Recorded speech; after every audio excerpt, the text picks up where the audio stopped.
Next guest is a safety expert who is coming on to talk about how to prevent violence against women. But unfortunately, America is now coming to grips with the deadliest mass shooting in U.S. history. Witnesses describe jumping into strangers' cars, breaking down fences, trying to escape a hail of gunfire that rained down on a concert. It is the latest mass shooting that has people wondering how they should react in an active shooter situation.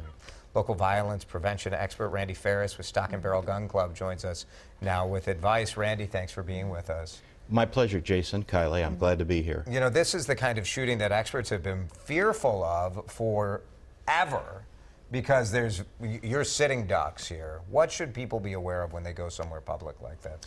Well, when you go someplace public, the first thing you want to have before you even get there is the proper mindset. Mm-hmm. You heard a lot of people being interviewed saying they couldn't believe it was happening. When that happens, there's panic, people freeze in fear, there's mass confusion. So you want to have a mindset that this could happen, and if it does, I'm prepared to take proper action. Okay, so how do we prepare for that? Because we saw the video, some people were kind of crouching down, some were running. In this scenario, I mean, it's hard to know what to do. You don't know where the gunfire is coming from. Well, what you need to know is where your nearest exit is. And so you should run? Yes. Always run if you can, hide if you can't. Because you probably heard some of the videos that people shot there during the shooting, and you heard a lot of people yelling, "Get down, get down." And I thought, like, gosh, I don't know that I would get down.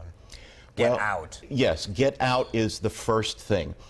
And unfortunately, when there is a situation like this, people have a tendency to run to the entrance that they came in. And in this situation, when they ran to that main entrance, they were running into the path of the shooter. So that's why you want to know alternative ways to get out. And there were people who found other exits and got to safety, got out of there, kept running until they could no longer hear gunfire or sirens. Yeah, I mean, I hate even just having this conversation, but it's kind of where we're at as a society. I know that you're also talking a little bit about Domestic Violence Awareness Month. What are some of the warning signs of maybe an attack or that people might be going through something like this?